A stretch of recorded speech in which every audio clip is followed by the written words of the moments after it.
Hello and welcome. I'm David Distorst, local history librarian at Bexley Public Library.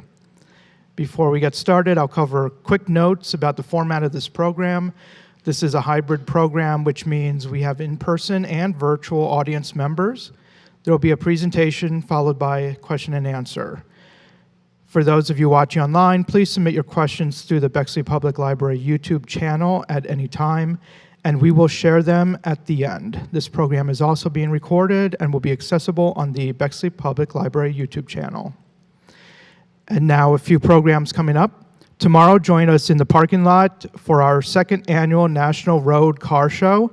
There will be food from local food trucks and historic and exotic cars on display by our local car enthusiasts. On October 26th at 2 p.m. in our series Throwback Thursday continues with the theme of Halloween, share memories of Halloween in Bexley. The Bexley Historical Society will be present to share historical artifacts and stories. We also have our new program guide out on the back counter. Please pick up one on your way out. And there's posters for September programs on display. And now a few words of introduction about tonight's speakers. The proud son of a 1949 Carolian alumnus, Louis J. Fabro, graduated from St. Charles Preparatory School in 1983. He is currently starting his 22nd year as both the Director for Alumni Affairs and the Director of Communications for the school. He is a 1988 graduate of The Ohio State University's School of Journalism. He is presently working on a book celebrating the 100th anniversary of St. Charles. Corey Baker joined Columbus School for Girls in 2021 as the Director of Library Services. He completed his graduate work in library science at the University of Denver and has served as librarian at independent schools in Massachusetts, California, and New York. He has more than a decade of experience in institutional archives and working with schools to share their histories with their communities. He serves as lead on the History Subcommittee for the Columbus School for Girls' 125th anniversary. And we'll start with Columbus School for Girls, Corey Baker.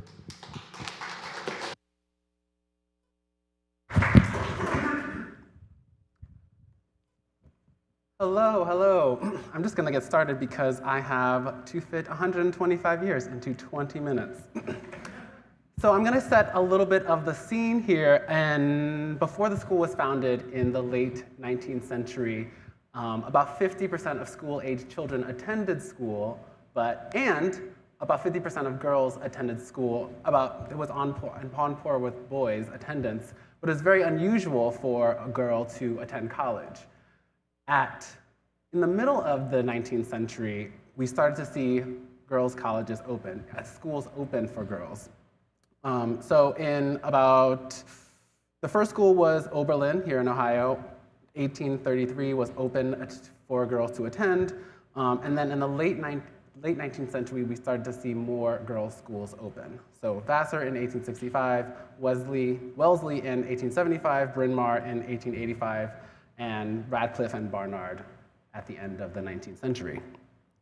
So it's in this context that we start to see girls' high schools start to form, and Columbus School for Girls was one of those. So in 1898, this is our first school building, 662 East Town Street.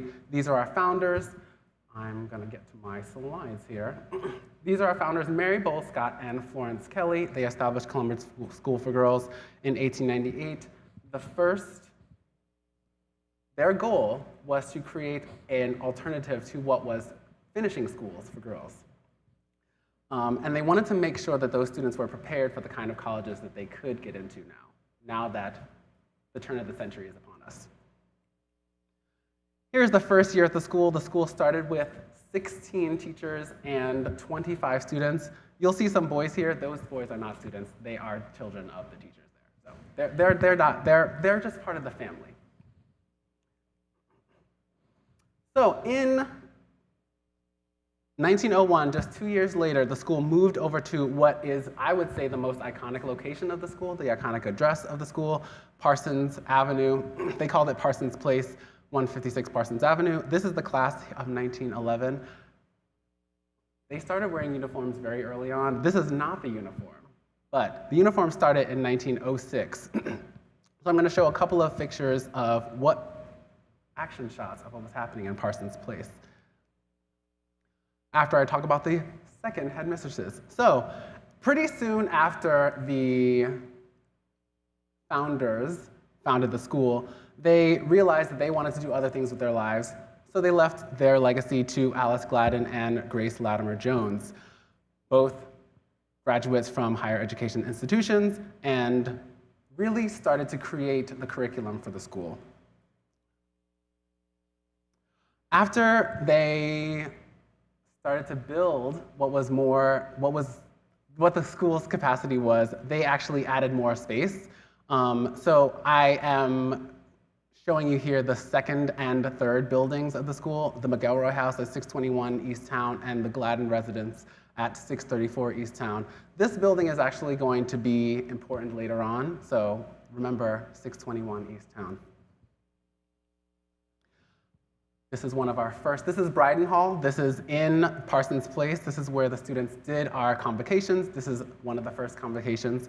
And in every convocation we have, each class has a flag, each class has a song, and you can see they're already in their uniforms.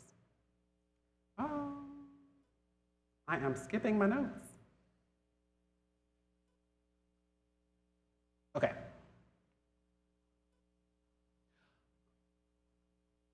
I think I wanted to say something else before I move on, so I don't want to skip it. Oh, yes, I'm going to go back a little bit. So Alice Gladden's father was actually a pretty famous person locally. Dr. Washington Gladden was an internationally known congregational minister and writer, and he founded the traditional services. So the chapels that form the base of the programs that we do right now at CSG were founded all the way back in 1904. The first chapel actually was in 1904. Her father, again, Dr. Washington Gladden, actually wrote our school hymn, our Morning School of Praise, which is one we still sing in our services now. All right, I'm going back and not forward. Okay. So this again is 621 East Town. It actually was a dormitory because the school actually had boarding students. So the dormitory housed students that lived in places that weren't Central Ohio. So those students were from other cities, most times near colleges, because their parents knew they wanted their daughters to go to those colleges. So those parents would say, there's not a great school nearby, we want to send our students to Columbus School for Girls, which was and is the best school to send your girl child to in Ohio. So this is the lodge. This is one of the photos that we often use to talk about what students' lives were at the lodge. Not only did students live there, but also a lot of the upper school teachers and the head of school lived there as well. Action shots, Parsons Place. This is the snack in 1931. I'm just going to give a little context. I skipped right over the suffrage movement, but in 1931 we are experiencing some big cultural moments, and we didn't have as much snack, but we still had snack, and we still have snack now. So the girls, at that time, the girls did not have an athletic field on campus. They actually did all their athletics at a campus on Broad and Yearling, and later at a place that they called the Farm. This is the Farm, on North Cassidy, and that is unrelated to our current properties on North Cassidy. So they would actually drive there. I'm going to show a photo of our school buses that would take them from the campus to the farm every day for athletics. I don't know what game they're playing here, but it's not downtown, and it's not soccer, and they're still in dresses. This is the uniform. This is the athletic uniform. Just showing a little bit more of what they were doing at school. So this is one of the writing clubs. This is probably in the 40s. I don't have a date for this photo, but this is in the library at Parsons Place, and we still have this photo hanging in our business offices now. That painting. I'm going back and not forward. Okay. So we have had our on-campus athletics. This is when we used to have a dance program. This is again at Parsons Place, and they had a great ballroom where they had their dance classes. This is one of our lower forms. We've had for a long time the entire breadth of schooling. So the students have been at CSG since from Form 1 to Form 12. This is one of our younger forms. So major shakeup in the 50s. So they were at Parsons Place from 1904 all the way up until 1952 when they made the big move over to Bexley. And that's when we get to Bexley. So there was, my understanding is that the city had told the school the highway was coming. They knew the highway was coming. In 1954, Parsons Place is raised for the highway. So they were on a crunch time. So they had been actually in contract with the residents at the Brown family who owned the mansion, of the current, what we call the mansion at school. This is the Brown residence. These are some photos of it. The Brown mansion. They were in contract with that family for years trying to figure out how we can afford this home. So they fundraised for a long time, and in this 1952 newsletter announced they had finally been able to purchase it. And they were going to start the next school year at this mansion. Here are some of the contemporary photos from that space. These are not from the first year, but these are still the mansion. I actually really love this photo because if you come to campus now, you can see that this is actually a little topiary replica of this little group of girls playing. And our unicorn statue, which will come up again later on, is right over here. Pictures from the first day of school. Oh my gosh. So we used to sit on the ground. I don't know. I feel like we could still sit on the ground. I don't know why. We'll talk about this. More ground sitting at school. So this is some more action shots. This is our student council in the library. They actually met in the library in the mansion. And this is our field hockey team. This is probably the 60s. This is our field hockey team on our on-campus athletic facilities, which you'll see a map of in a moment. I am just winging it and not looking at my notes here. Okay. So from the 1950s up until basically the 1990s, I'm going to say the 1960s, the campus looked pretty much the same. It was just the mansion. There was very little property besides that. And so I'm going to walk you through some of the updates that we've had since the 1952 move. And so this is the unicorn statue that I mentioned a moment ago. So in 1962, the school bought the Kibler House so the head of school could live there. That's the Kibler House. I'm going to show keep these names in your mind. I'm going to show a map in a moment. And in 1969, major renovations.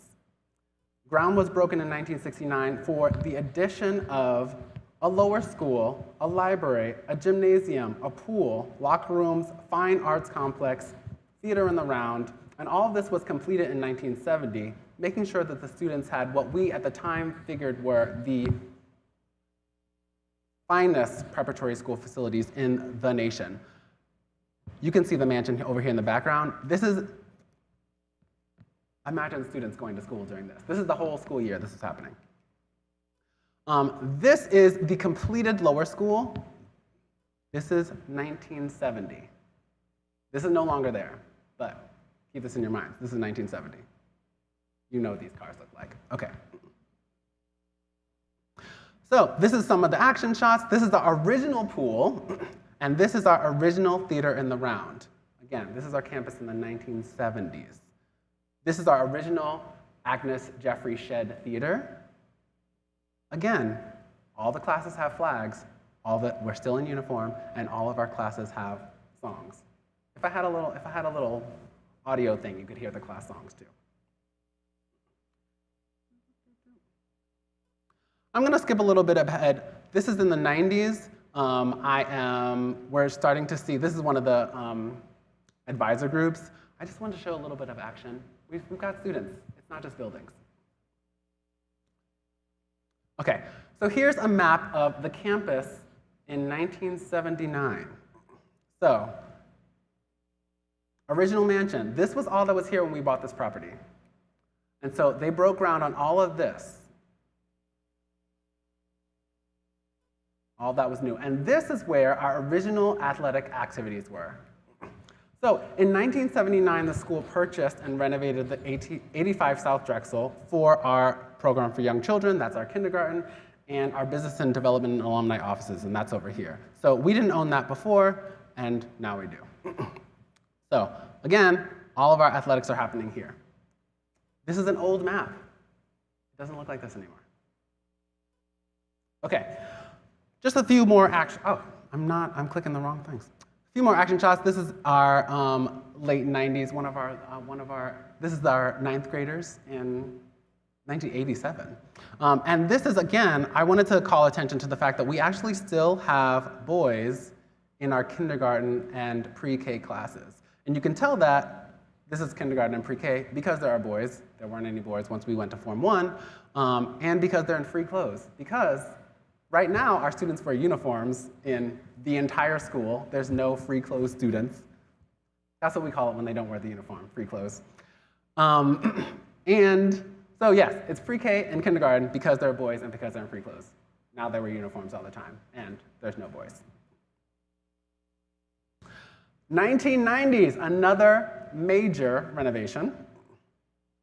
The school grew from 1 campus to 3. First, I want to say that all the old stuff is gone. Like, none of the stuff from Town Street or Parsons is there anymore. Well, one of the things is there. I'll get back to that. Almost all of the stuff is gone. We don't own any of that anymore. But we had moved to a single campus, all of it in Bexley. In 1990, we grew from in the 90s, plural, we grew from 1 campus to 3. We also had major renovations. This is some students finishing what we moved from our original Drexel Avenue program for young children, our kindergarten building, to what is currently our program for young children building. We extended our fine arts wing. We added a whole new gym. Our business and development offices moved to Kibler, and we added the Kirk campus. I'm going to go back to our original slide, our original campus here. So we couldn't do much because we had all of our athletics over here. And the reason why we were able to expand so much of our campus is because we moved our athletics off-site. So in 1990, we acquired this property, 25 acres on North Cassidy, Kirk campus, for tennis, for lacrosse, for track. They're still playing in the skirts. It's fascinating. In 1990, it was 25 acres, and it increased to 70 acres over 10 years. We still have that property. We still do almost all of our athletics there.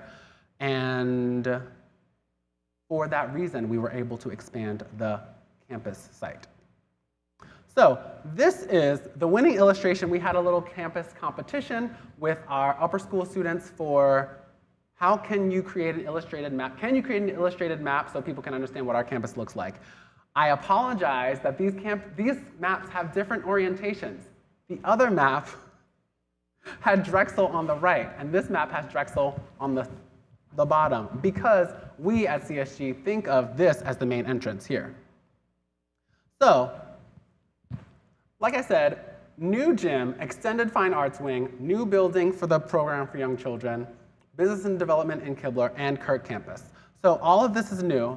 So Kibler House was there before, but now the business and development office is there. The Crane Gym is what's new at this point. And all of this, I had it in my hand to bring the blueprints for the 1991 renovation, but I forgot it. I'm very sad about it. But it includes all of this. My favorite part, the new library, very exciting. And over here, the program for young children took over what was before the lower school. Now, all of our kindergarten and pre-K is over there. This is the little unicorn right here. All right. This is a photo of what it looks like inside the libraries. This is not me, but this is my home. I love it. And this is the lower school library.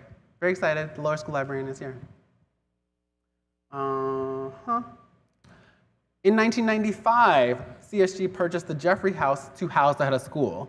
So I'm going to go back 1, 2.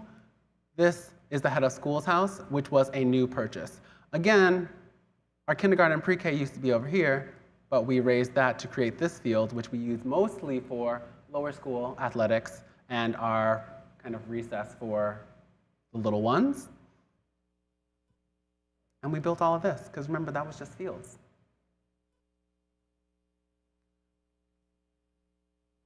In 1998, we received a generous gift from Joseph Jeffrey, widower of Cynthia Jeffrey, class of '54, of Cynthia's Woods, 100 acres that we use quite often, mostly for our lower school, and are really excited that I get to bring the upper school students there often to do science work, to do English work, to do reflection work. We do a lot of our advisory and social education at Cynthia's Woods. It's a great space, and I wish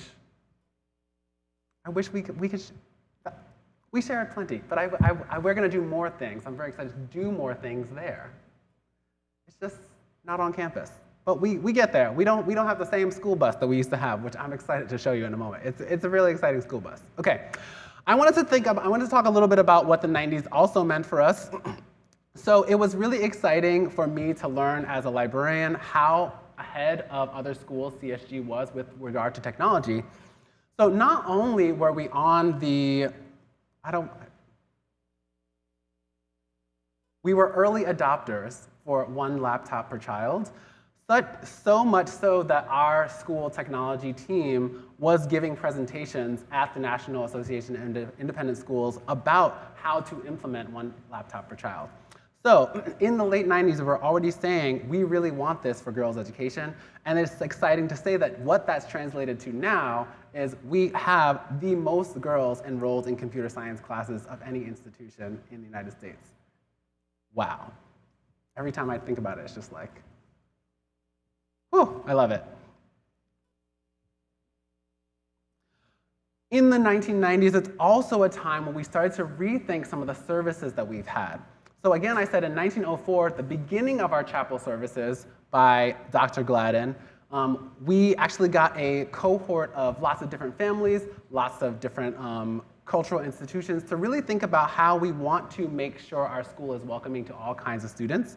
And we updated our Interfaith Book of Services, again, had it in my hand to bring, to include services from all kinds of religions so that we can make sure different kinds of students feel like our services are for them. So in addition to the same ones that we have done for more than 100 years, a lot of students get to see their cultures, their religions reflected in the services that we do today. And that was a 10-year process, getting feedback and starting to implement things. And we're even thinking about how we can update it now.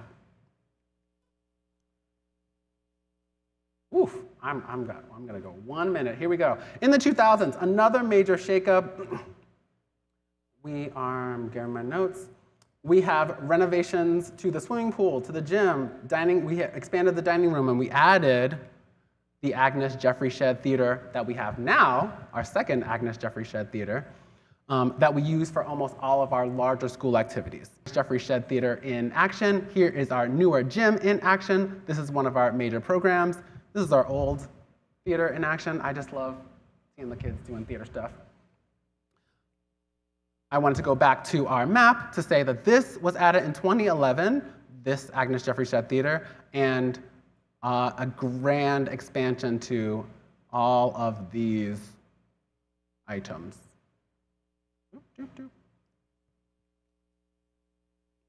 Here's a photo of our last year's seniors and our current seniors.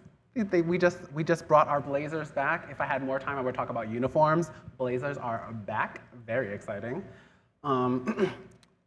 So I said I would bring the bus back. This is our original bus that we would go to the farm in. So while the world has changed dramatically in the century and a quarter since the school's founding, the need for an all-girls environment specifically designed and curated to support and empower young women remains. And for that reason, it's really exciting for me to welcome our entire community, students, parents, alumni, faculty, staff, and community to celebrate the school's 125th anniversary.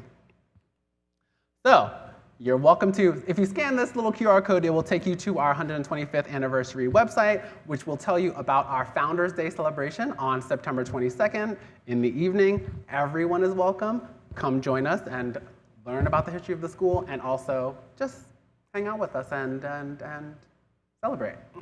We'll be celebrating all year, but that's a specific activity that we're welcoming folks to.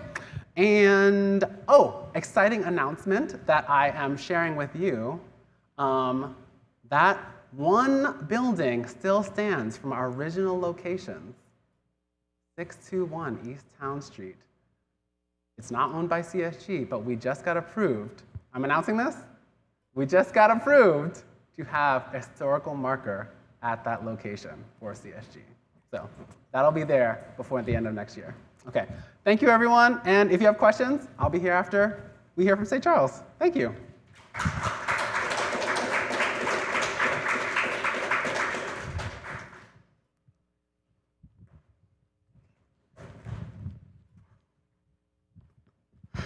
Yeesh.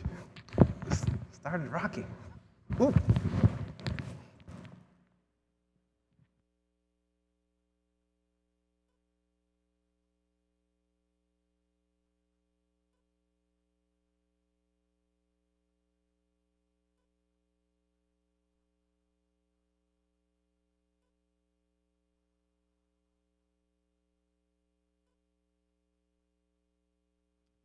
Testing, testing.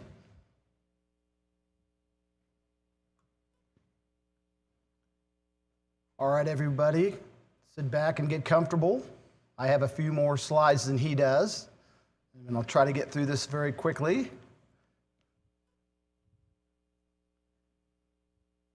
Here is an overview of our main campus taken a couple years ago that shows the main building, the H here, our gym, and several new facilities that we'll talk about through the course of this presentation.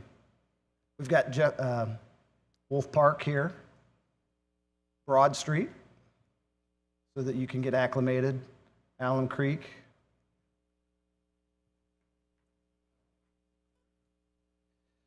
Bishop James J. Hartley, the fourth Bishop of Columbus, served the diocese for 40 years, from 1904 to 1944. That was longer than anybody before or after him. He established St. Charles Borromeo College Seminary as what he intended to be an 8-year learning center to nurture vocations and educate future priests. The school was initially described as, the high school was initially described as the preparatory department for the college. The bishop encouraged pastors throughout the diocese to strongly encourage their best and brightest young men to attend high school at St. Charles. He hoped that after high school, many would continue on through college there, complete their final studies at a major seminary, and be ordained to the priesthood of the Diocese of Columbus. However, it was understood from the start that the school model would not attract enough students, those wishing to pursue the priesthood exclusively, to sustain an entire school. Therefore, any young man desirous of a classical training under the Catholic direction was welcome. Its first graduating class of 17 young men was in 1927.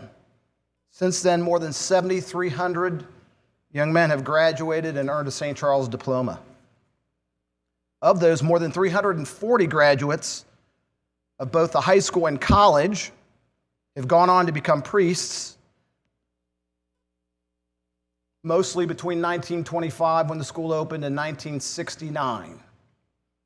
But Bishop Hartley would be glad to know that in the last 12 years, 11 graduates of St. Charles have been ordained to the priesthood.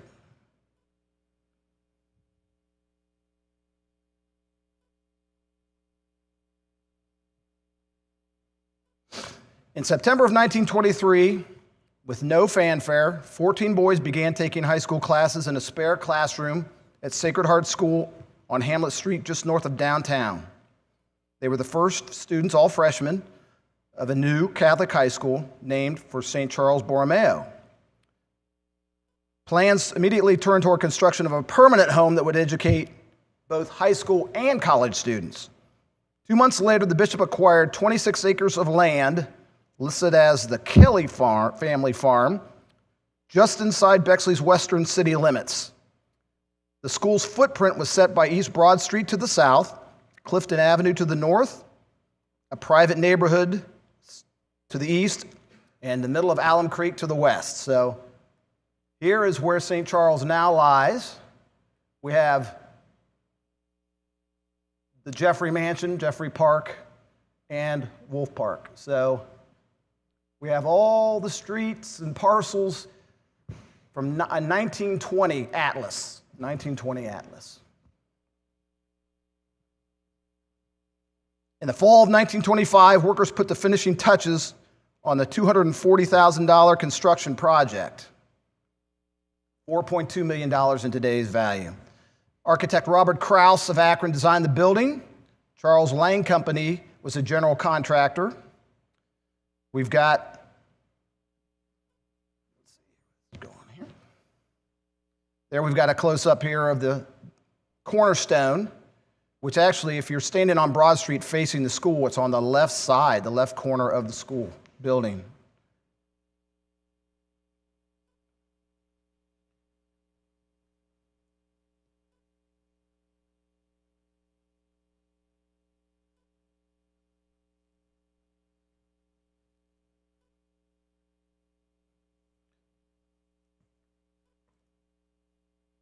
For some reason, the administration at St. Charles decided that after 1930, there would be no more yearbooks produced each year. So we lack many action shots from that time. The next time we produced one was 1978. So we've had to really scour every corner of the school building and ask alumni for their assistance, a lot of parents, to get some old pictures. So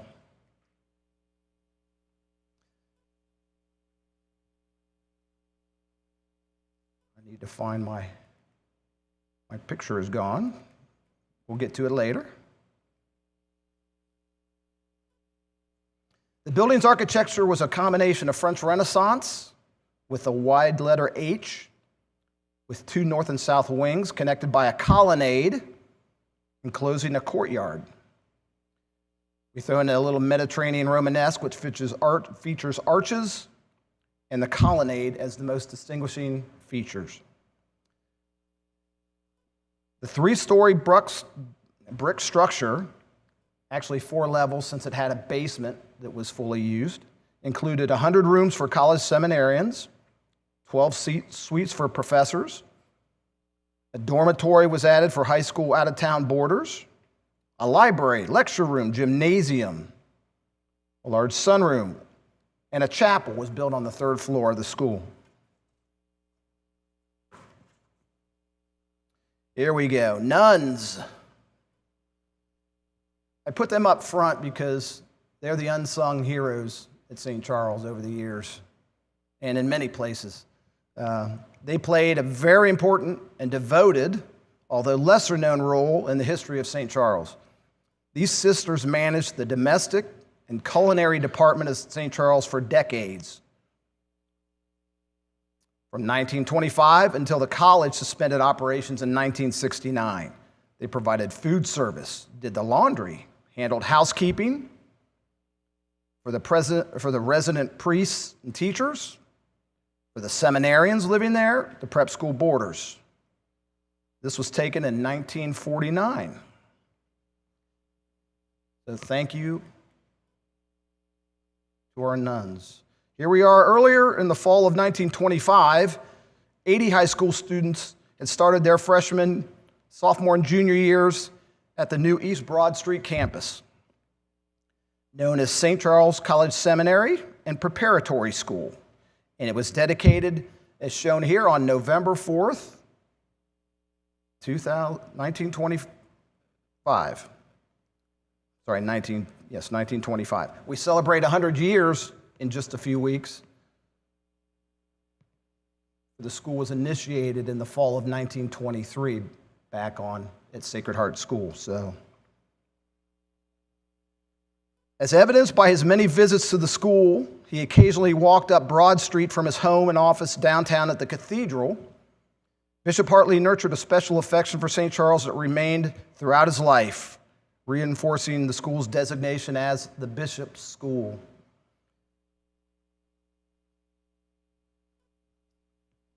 The first high school graduation took part in 1927.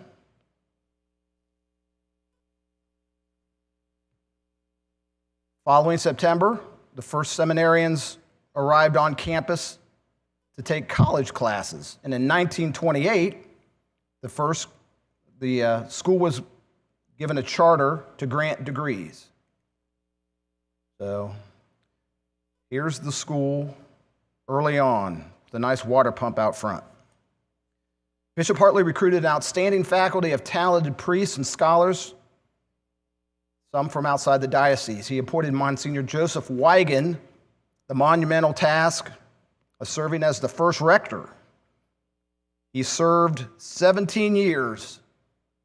He died 2 days after he left in 1942. This is the school's original faculty as of 1929. I won't read all the names for you because we'll probably highlight them as we keep moving forward here. Our first graduation class from high school, 1927. Here we go. We've got the first championship athletic team, the 1928-29 basketball team, undefeated 10-0 in the league, 14-2 overall. The original school library, and the third floor chapel. It's been since decorated. If you've seen it, we'll probably get a better look at it later. In the 1930s, building additions became necessary as the college and high school enrollment grew. The gym was built in the last months of 1930.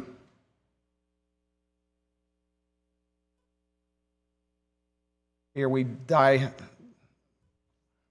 over to the Carolian student newspaper, which is out of place, but we'll talk about it anyway. We have had a student newspaper throughout, regardless of not having an annual yearbook.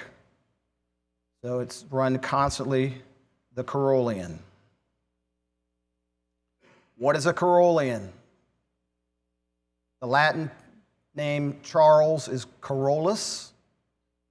When you add the Latin adjective ending, we get Carolian. So now you know. You've heard it a million times and never knew what it was. In August 1937, we built our new chapel that sticks out on the east end of the main building. It was dedicated to Our Lady of Mercy. Earlier in the fall of 1930, the first college senior class started to create the grotto by hand, stone by stone. It proved to be a larger task than they thought, so the senior class from 1932 joined in, and it's a replica of the grotto in Lourdes, France. It's been a place for quiet meditation and prayer for all those who visit there since. Tomorrow we're going to rededicate a beautification of that space as part of a major event that you'll learn about a little later.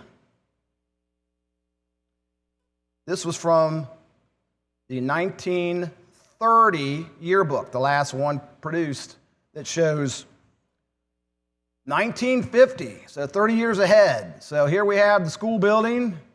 We've built a side building, a big chapel. Here's our football stadium and another gym. So we fast forward to 2023, they're not too far off, just a little bit behind.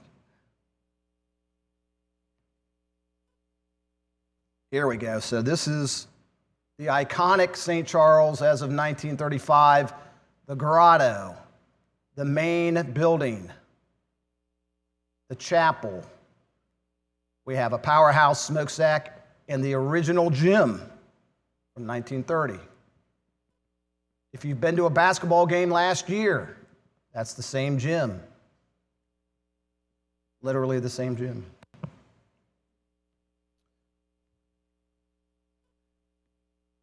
Here's the new Mother of Mercy Chapel, the one built to the east of the school. Here we go.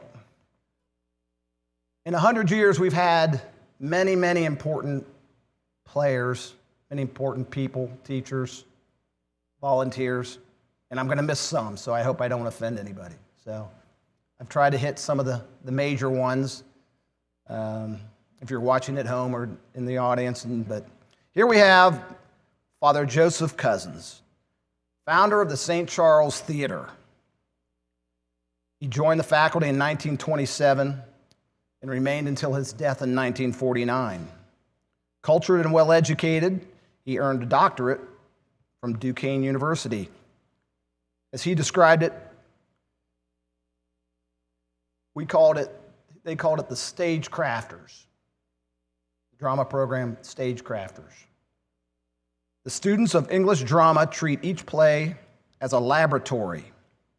Scene designing, construction of sets, research is conducted to obtain historically correct fashions in dress, furniture, and architecture. The findings are coordinated under the Department of the Stage Management and completely built by members of the organization. The purpose was to train all future priests in the aspects of theater so that when they entered their parishes, they could help establish theater groups.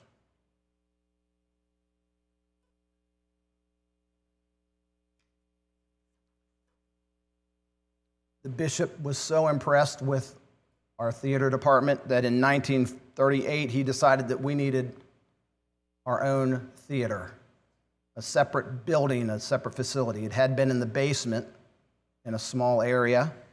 So now we've got the new theater. 1935, Cardinal Richelieu.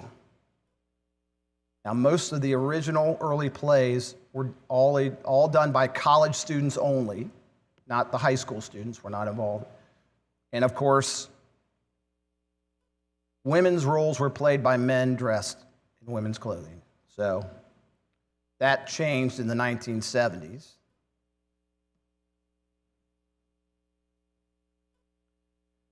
Father Cousins was the spirit of St. Charles, is how O.P. Gallo, a 1936 graduate, described him. If you remember O.P. Gallo tuxedos, that's O.P. Despite, in addition to heading the English department and founding the Stage Crafters, he also wrote our school's alma mater and our patronal hymn. Here we are, hands-on makeup session here.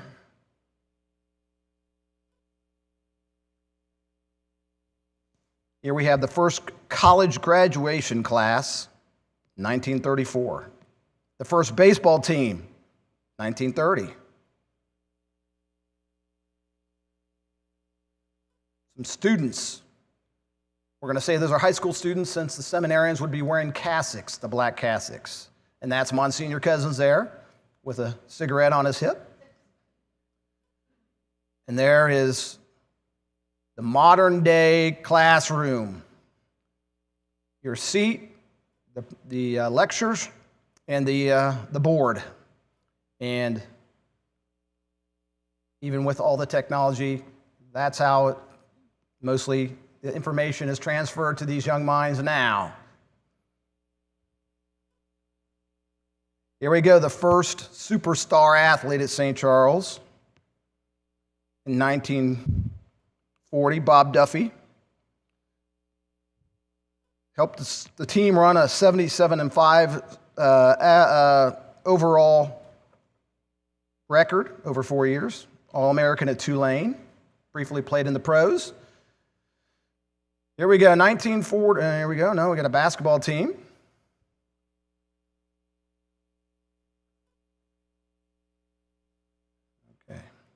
Don't want to spoil the fun yet. So here we are, 1940s. We've got 225 students, and we produced 66 priests already. In 1942, Monsignor Wigan and he and Bishop Hartley pass away. We welcome Bishop James Reedy, or Mike Reedy, to the diocese. Time for our 1948 anniversary celebration for 25 years, 25-year birthday party. Here we are. John T. Jack Ryan, one of the most beloved figures in the history of St. Charles, dare I say, Columbus, Ohio.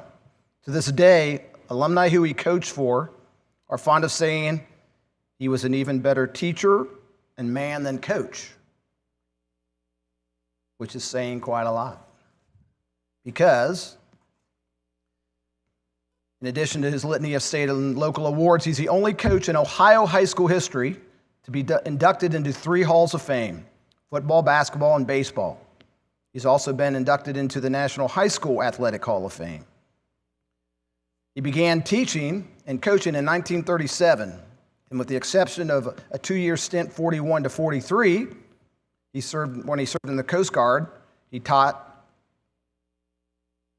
St. Charles discontinued athletics when its high school enrollment policy changed to admit only those interested in pursuing a priestly vocation.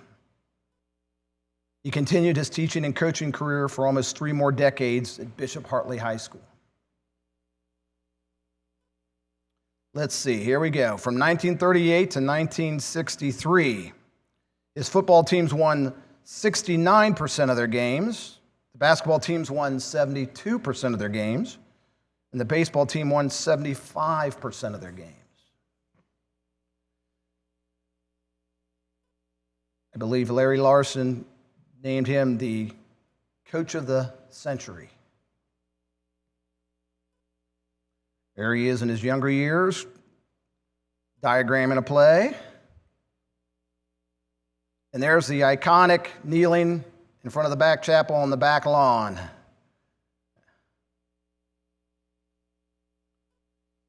From the 1940s, here we have Bishop Fulton Sheen with Bishop Reedy in 1947 at Our Lady of Lourdes Grotto. Here we have, from the student newspaper, 4-year honor roll students, all seniors. Louis V. Fabro, class of 49. My father. So I've had the joy and privilege of living the St. Charles experience since I've been 0, going to every event, walking along. He used to, for 35 years, he wrote sports column for the Catholic Times. So I got to follow him on the sidelines during athletic events. So I started in 1979, graduated in 83, and I'm proud to say I have a son who's a senior this year. So while it's 3 generations, we have several families that they're on their 4th generation. So not trying to catch up yet. My son is only a senior in high school. Here we go.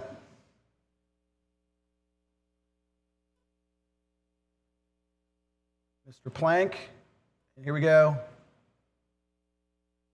Mr. Don Kelly. This is the senior basketball team, 1947, and he was kind enough to provide us a schedule showing us how well they did that year. Baseball. The play. Here we go. There's Monsignor Glenn, the third rector at St. Charles. Here we go, 1950s. The steady rise in enrollment to 240 boys necessitated continued expansion, which is a reoccurring theme here. The gym was expanded. See what else we got going on here. We got all kinds of things. And look who comes along. We got Mr. O'Neill. See where I have his notes here. A 40-5 win-loss record at St. Charles. He led Holy Cross to the 1952 NCAA World College Series title, winning 3 games. His professional baseball career was sidetracked due to a military injury. 1947, we have the first memorial created to honor World War II dead. A group of 12 crabapple trees planted out along the front walk with a very extensive program with processions to the grotto and choirs and choruses. To mark the silver jubilee of the school, Bishop Breedy held a special mass. Dinner afterwards. Here we are at Mass. 1948, happy 50th. Here he is. This is what we call the bishop's chair, which we still have today and use for our celebrant at our masses. Here we have Monsignor Glenn, Mr. Mattingly. Here we've got Bishop Reedy. Here we are, a big feast, big dinner, and a cake. Another reoccurring theme. I like the cake. So here we are. I believe these are guys from the class of 1956.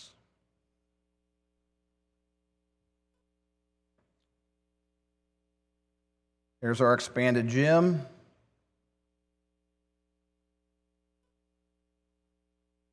Here we go.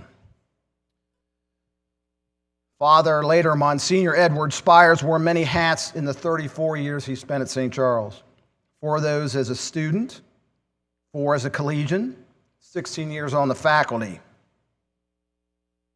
His graduation class was the first at St. Charles to complete all 8 years. He served as a math and science teacher and an athletic director. He was remembered by his students as the Dean of Discipline with the nickname Mouse for nabbing students flat-footed no matter where they hid as they tried to skip class, sneak a cigarette, or otherwise engage in some other violation of the school's rule book. Many people are unaware of the tremendous influence he had on the current structure of high schools. Old parish high school buildings, Our Lady of Victory, Sacred Heart, Rosary, could not be enlarged to meet the growing demand. So Bishop assigned Father Spires to serve as the architect of the conversion of the new centralized network of new co-ed schools. He was a founding principal of the first 2, Bishop Watterson in 1954 and Bishop Hartley in 1957. He was the designer planner of the St. Francis de Sales, 1960, and Bishop Reedy High School in 1961. For many years, he worked in Washington, D.C., and after his retirement, he became a chaplain for the 82nd Airborne Division at Fort Bragg.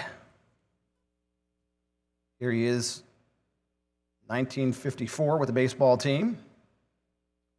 Doesn't he look like an athletic director?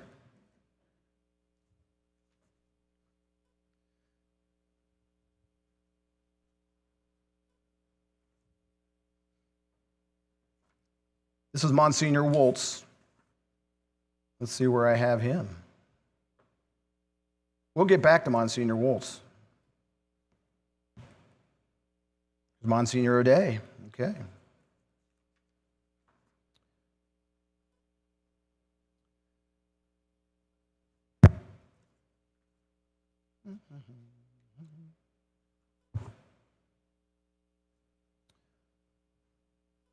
So in the 1960s, the Catholic Church was undergoing major changes.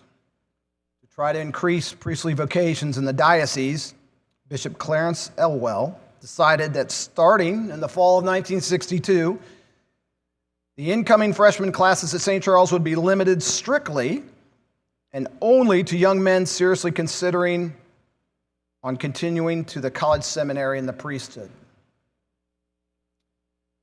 In the understatement of the year, this proved to be a serious miscalculation, and enrollment began to drop precipitously. The class of 1966 is the first one comprising those students who ended in that momentous 1962 fall, numbering 19. The class of 65 the year before, 72 graduates.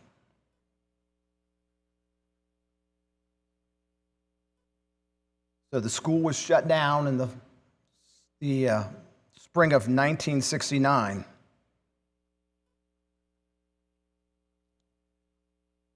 Luckily, St. Charles had some vociferous advocates, including Don Kelly and Harry Thoman, who successfully lobbied the bishop to keep the seminary closed, but reopen the high school as a college preparatory high school for boys without stipulation as to their career plans or vocations.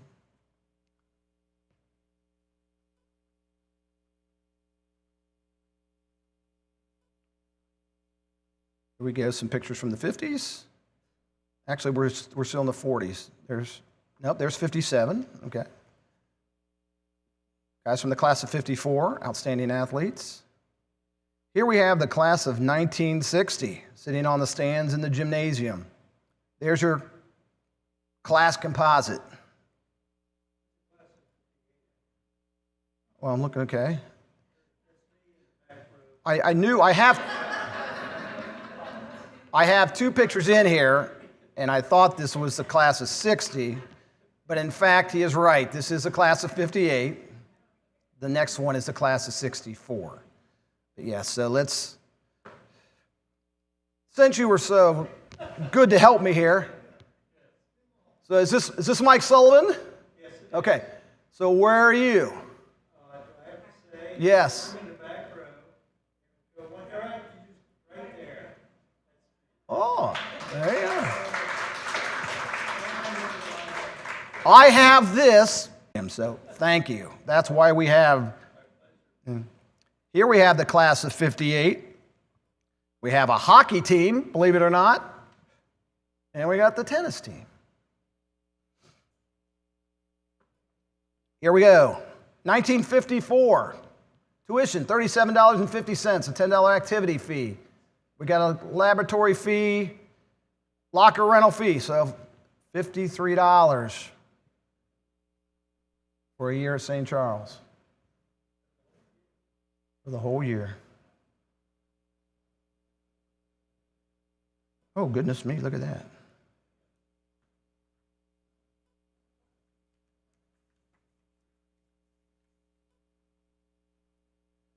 I think some of my slides have jumped out of their slots.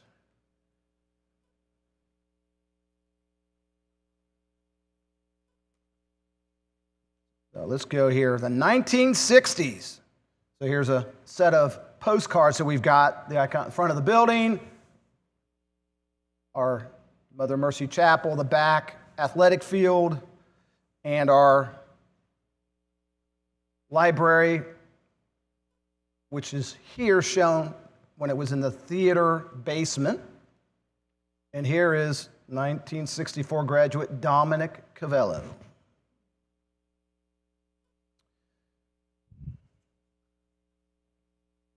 We got our track team. Mr. Lorne's letter sweater. Here we have some guys from the class of 64 messing around. Looks like somebody stole a Bishop Watterson ladies jumper with a cigar in his mouth. Here we go. Some of the Annarinos. Anyone know Mr. Bob Ryan from Egan Ryan Funeral Homes? The Annarino brothers right here. Here's the class of 1964, which is not the class of 1958. The football team, 1963. CCL champions. That wouldn't happen for another 30 years. We had a visit The motorcade, Senator Robert Kennedy, motorcade coming down Broad Street. All the boys were out front to wave. He stopped, and we got a special visit. You know St. Charles, Don Henney, class of 61, all-state pitcher. Many years athletic director, teacher, health teacher. All right, now we're back on target.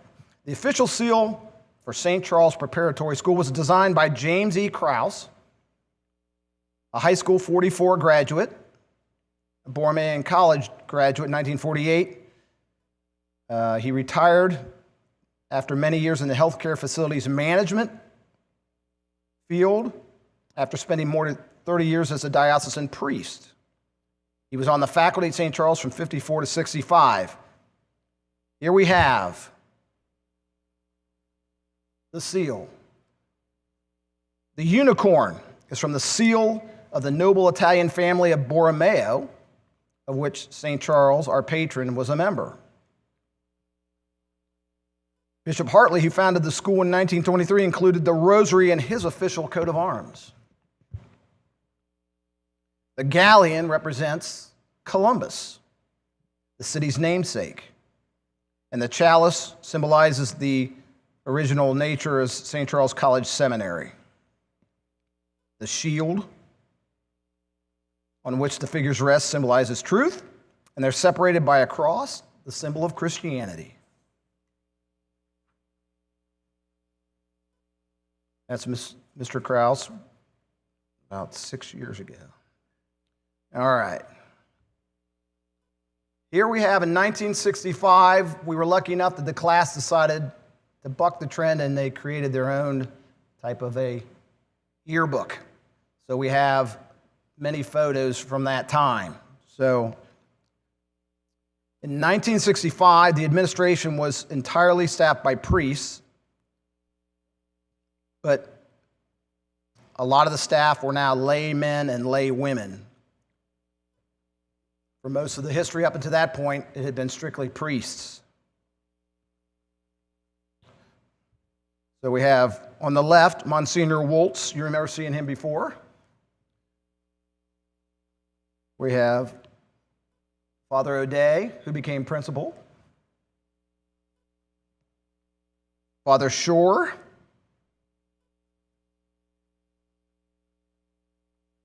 Father Hunsinger, right here, who was also a principal.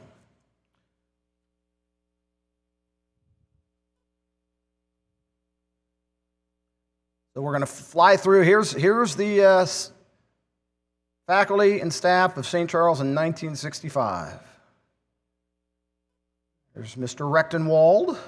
There's Father Krause, there, a younger Father Krause. Up in the top left, there's Dominic Cavello from 1972.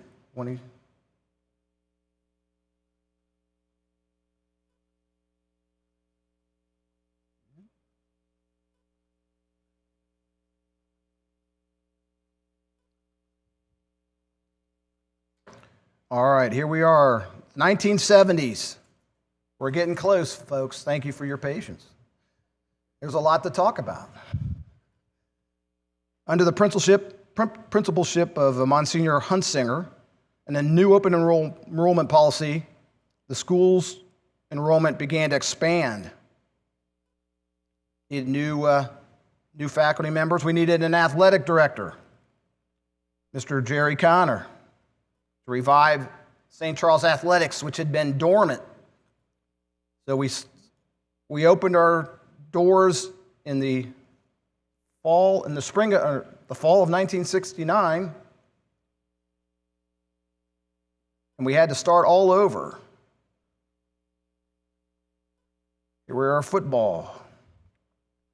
He had coached at Aquinas and Bishop Watterson and DeSales. We added Don Henney.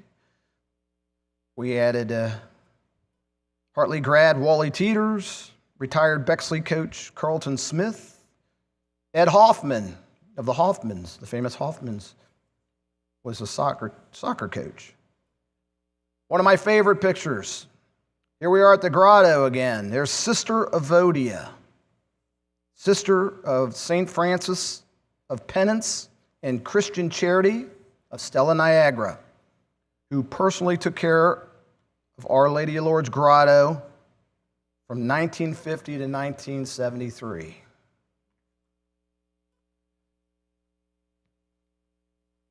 As I noted earlier, we have enhanced it, and we'll dedicate an enhanced version tomorrow. But between here and then, we had added special places there in memory of Brian Willett and Frank Dury, students who died way too young.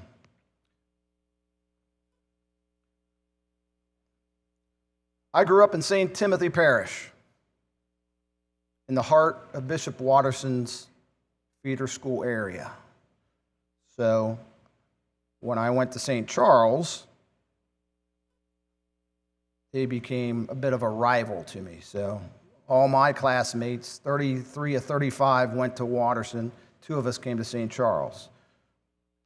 In 1973, they were one of the top-rated football programs in Ohio, until St. Charles stunned them. One of the greatest victories ever in history. Here we go.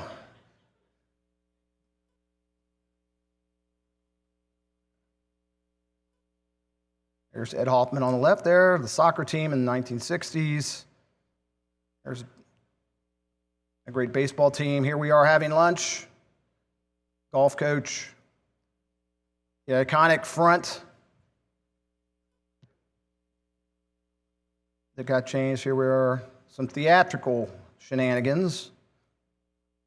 Mass. So here we go. There's Father Jackson. And then we have Father Pillay, who became the principal 76 to 85. And he had been the theater director before that.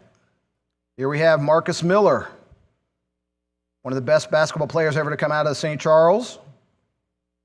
2-time AA Player of the Year, his junior and senior year.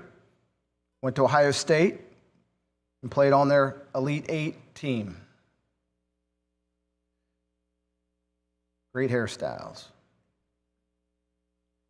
Hey, guess what? 1973, we're 50. Here we go. We had a big party. Bishop Herman came in. We had Mass. We had banquets. We had banquets at the Neal House.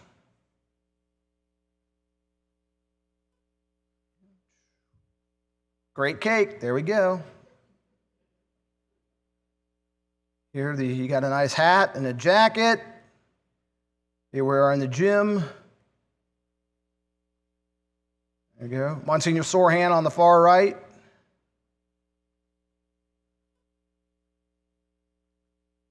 And there we go. Father George Fulcher, later on Bishop Fulcher. And here we are. We've got the tennis courts, basketball, baseball, but still pretty much the last 40 years the same. Here we go, 1980s. We jumped 30 years. What do you know? We gained statewide prominence as a soccer power. 1983 and 1985, state soccer champions. 43 straight victories, then an Ohio record from 83 to 84. 94-8 record over 5 years. Here may be one of St. Charles's most outstanding accomplishments, reflecting on the quality of its students. Class of 1989. It's possible that never in the history of the United States have so many young men from the same high school entered the U.S. service academies in the same year. 5 of our graduates accepted appointments to the Naval Academy. 2 entered West Point.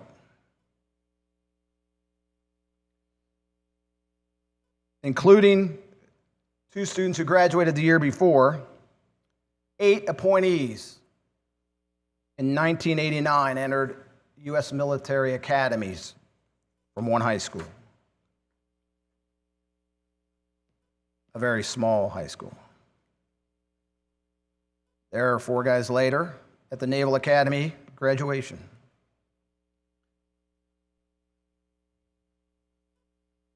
We must thank our mothers who contributed in many ways to the success of St. Charles from the beginning of school. Here we have stagecrafter mothers, help with costumes and alterations. Moms who help volunteer in the kitchen. Moms who help with special events like the silent auction. Remember, we said in 1963, the fall of 62, we were CCL champions. 1983, it finally came back around. Qualified for the OHSAA state football playoffs. A considerable achievement for St. Charles at that time. And the finest photo ever taken of a sports event at St. Charles on the cover of the Columbus Dispatch, here reprinted on our student newspaper. 1982 graduate Derek Sharp dunking in the district finals over, Bexley. Derek was about 5'9", but he could fly. He could fly. Okay, parents, they have an important role in education. Here are Dick and Rita Ralston, when the last of their 7 sons graduated from St. Charles in 1989. Rodney, Rob, Russ, Randy, not pictured, Rick, Ron, and they had 4 daughters.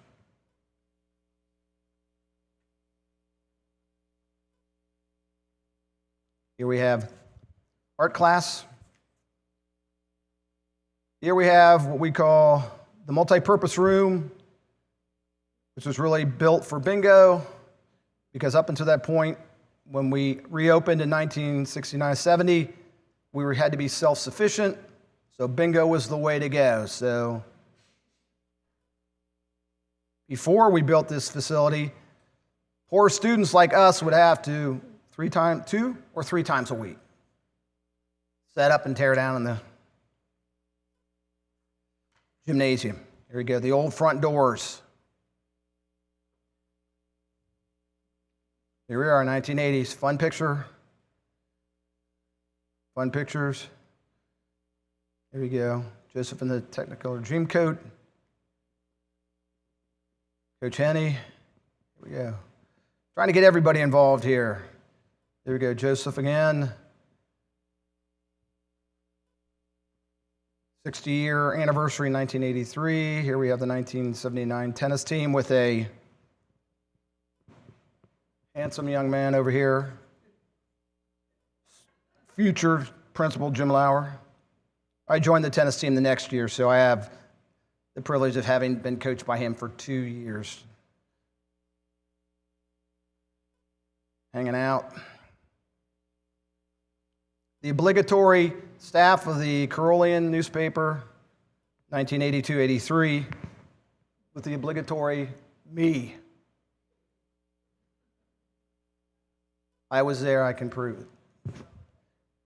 Dominic Cavello, making the sauce for the spaghetti dinner. Here we go, 1990s, growth, facility expansion. Tearing out old rooms, walls, making more space, more classrooms. We got a computer lab. There it is. The air conditioning system at St. Charles for 70 years. The windows over the steam radiator. Okay, here we go. 1991, we reconfigured our baseball diamond to create a new athletic complex, and lo and behold, we now have our own home football soccer field. Here we are, we're starting to dig a big hole. for the natatorium in 1990. The school's first $1 million plus gift. There we are blessing said pool. Here we have Father Arnold in 1999 blessing the Memorial Garden, which was dedicated to Anthony Austin and Brian Muhall, who died in 1988, the summer after they left school. Here we go, first football home game. We got a football field. We don't have to play it. Everybody else's house. Here we are down at Plank's. Johnny Plank getting the game ball. Plank family members behind.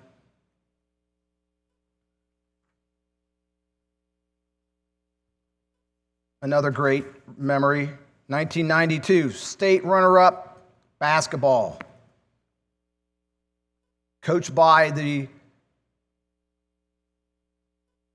famous Jim Lauer, Principal Jim Lauer. Once again, we'll point him out, embarrass him a little bit. Tennis coach and basketball coach. What a range he had. What a range. Here we are in 1998. Our 75th anniversary.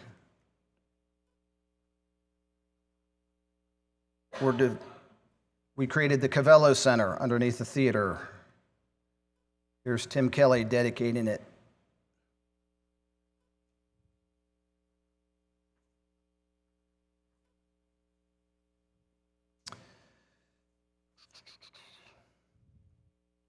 As it embarked on the new century, St. Charles saw both schools' athletic and academic reputations take significant steps forward with state, local, and national championships.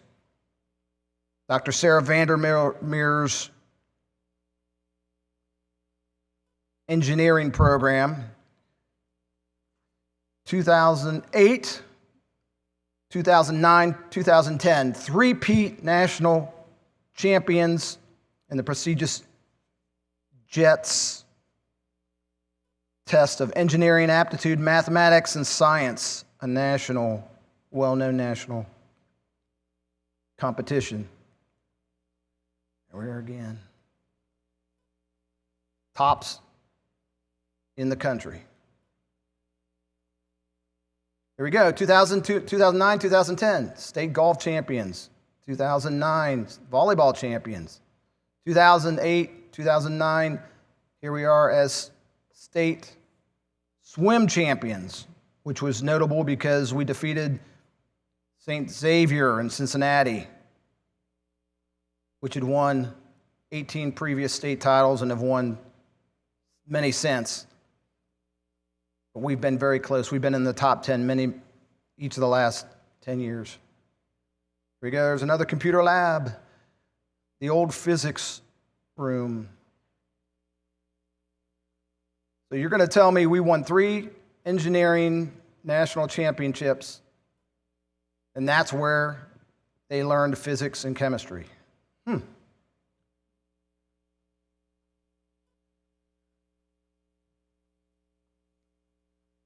We got an elevator. Here we go. Campaign for St. Charles, a distinctive tradition, in November of 2003 kicked off a 5-year capital campaign. Money for endowments, for student tuition assistance, ongoing technology needs,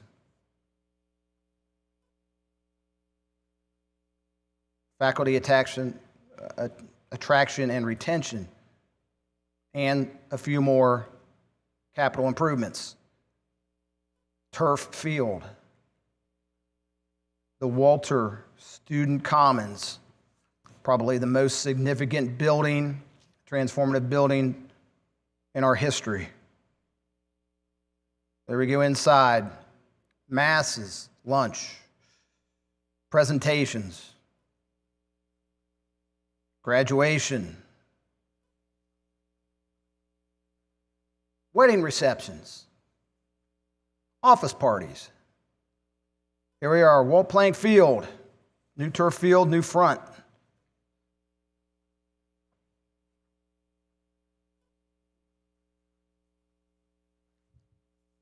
In the early 2000s, we lost two icons, or like we say, giants. Monsignor Thomas Gallen died in 2004. A graduate of both the Preparatory School in 40 and college in 44. He taught math, music, English from 1950 to 1998. No one's had a longer tenure at the school. There's Mons, as we affectionately known him as. An outward, stern, and serious demeanor, but he was a beloved teacher. There he is in class. Relating to those young kids. Here we have Father Bennett. He was at St. Charles 48 years, who passed away in 1958. A college graduate. He taught economics, current affairs, history, British and American literature. The meanest teacher at St. Charles.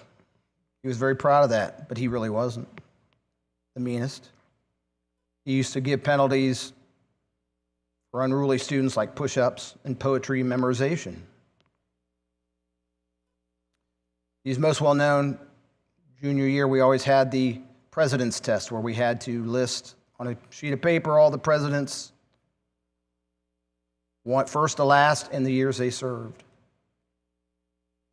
2003, we had a special memorial in the front of our school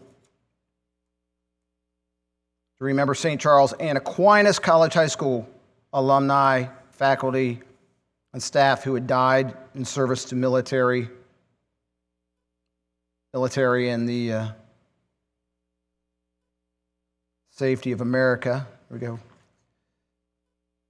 Out front, we have a rock with the names of the deceased on it. In 2000, we added the Alfred Tibor statue, "With knowledge, the whole world is at your hands." Here we have dedication.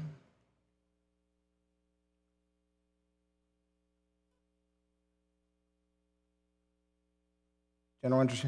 Here we have the Ryan family.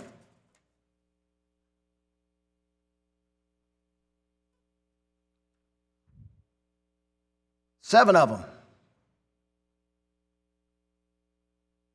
And Mr. Ryan is a graduate and his 7 sons.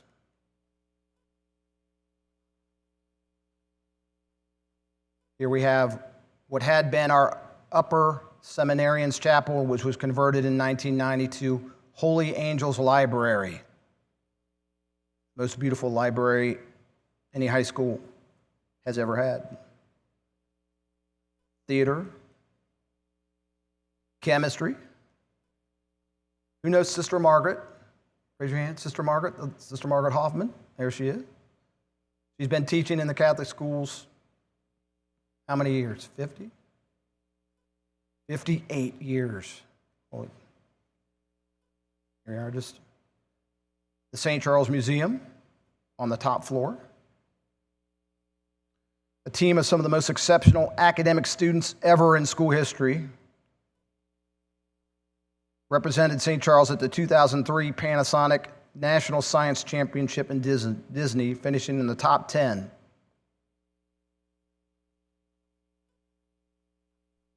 They also led the engineering teams to national recognition.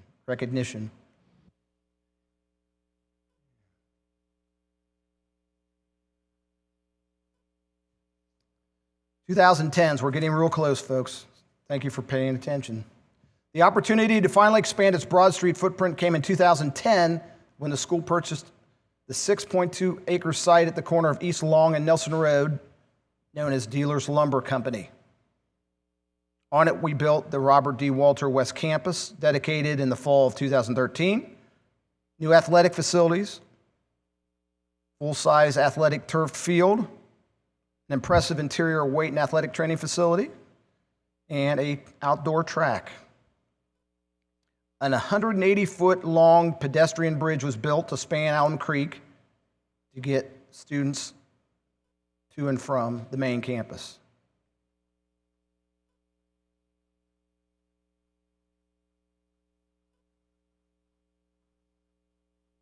There we go.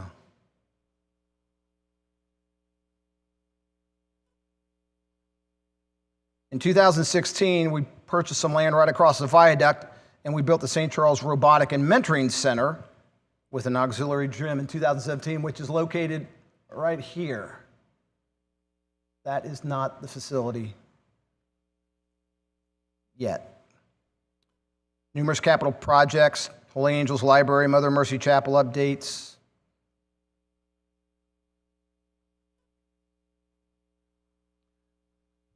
Dominic Cavello has made a very significant impact on St. Charles, as much as anyone has. In 2012, he ended a 4-decade legacy as a teacher coach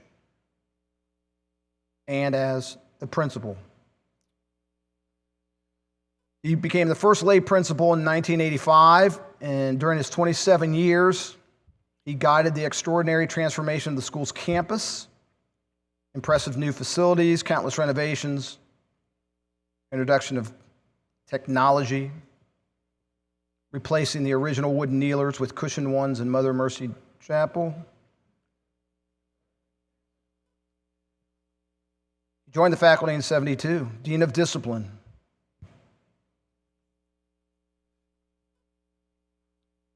A giant.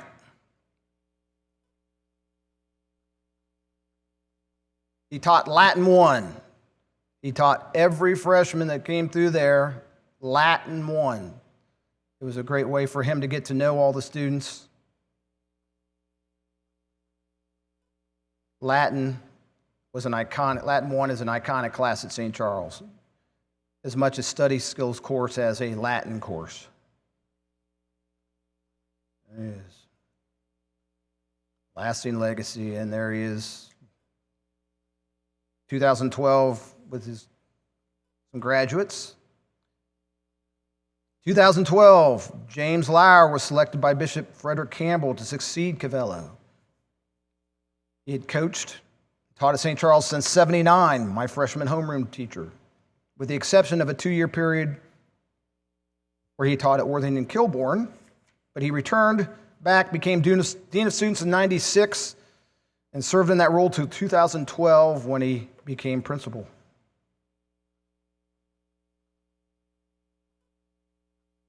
In October of 2010, St. Charles won 2 state titles on the same day, water polo and golf.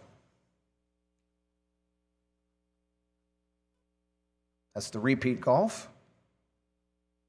Here we go. In 2017, we honored alumni, both living and dead, who had served or who serve the branches of the military, police, officer, law enforcement, EMS, firefighters. We created a wall of honor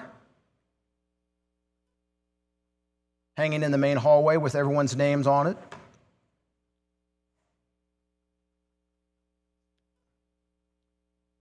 Here we are in 2013. We were CCL champions. You are reading that correctly. St. Charles defeated DeSales 36-0 and Watterson 20-14 to win the 2013 CCL championship.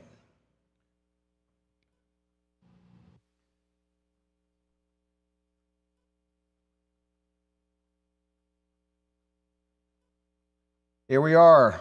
Let's see. 2017, 2018, 24 seniors, National Merit semifinalists and committed scholars. Hallmark of St. Charles, commended scholars. Robotics team.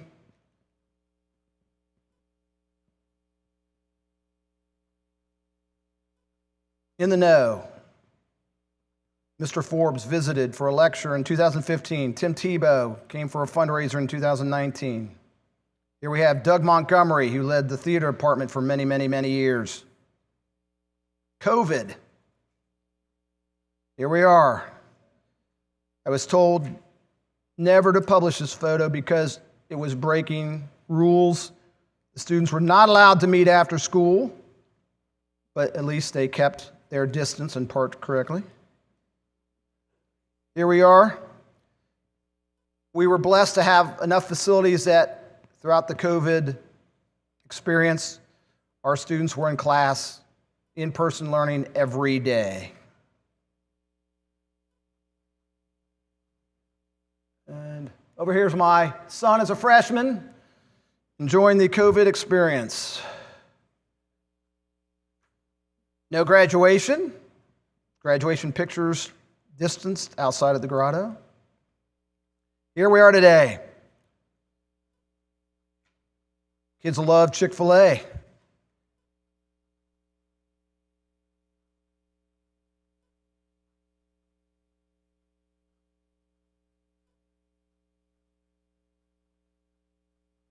At St. Charles, boys have fun.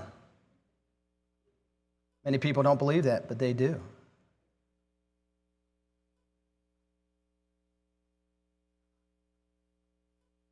Last year, we had a set of three juniors repeat as State Investment Club champion winners, State of Ohio Investment Tournament.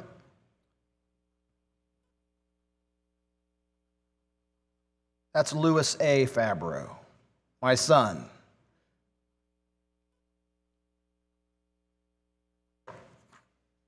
That's a great picture, is it not? Charlie Cardinal.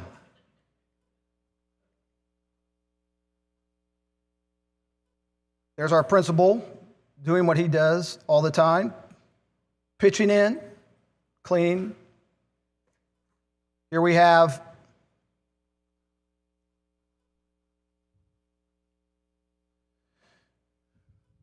(2021) groundbreaking for the new Convocation Center.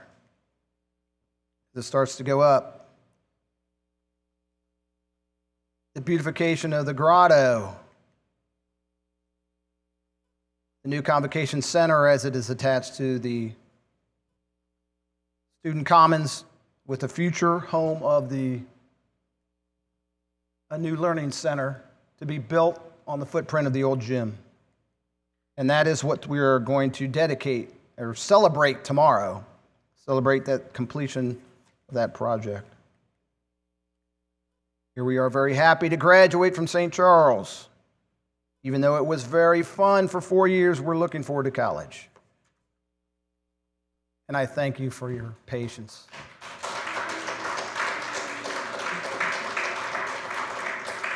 Now you know far more than you did about St. Charles, maybe more than you wanted to know, but... We can take questions for either speaker.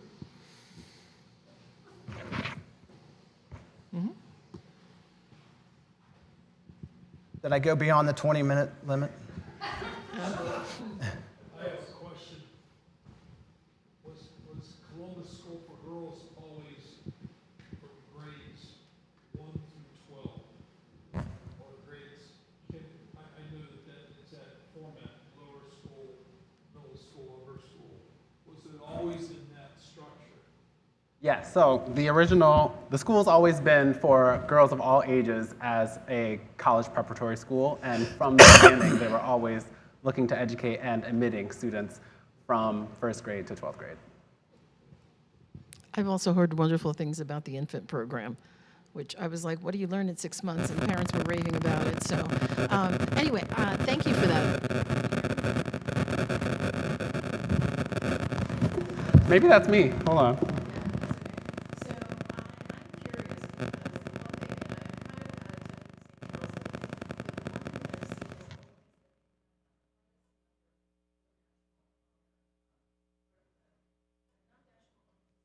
National merit.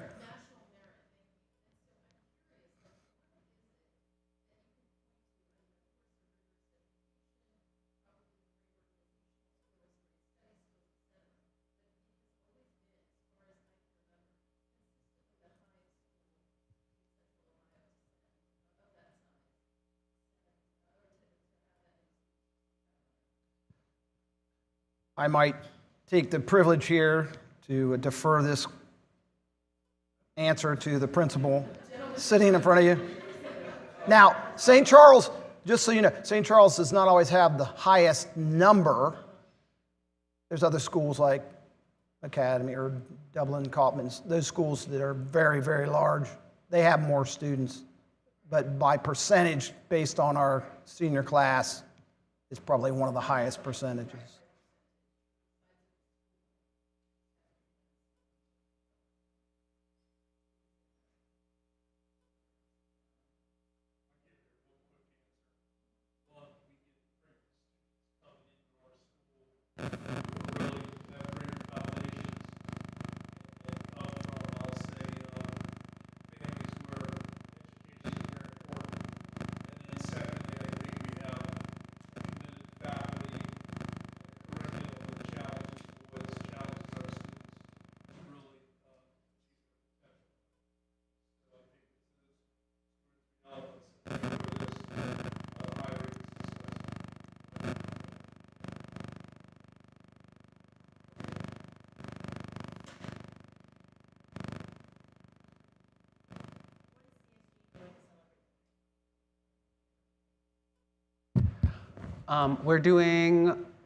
We are incorporating the 125th in all of our activities on campus for students. So it's been really exciting already with our convocation to talk to current students about the history of the school, to help them understand what the traditions have been like and how they've changed.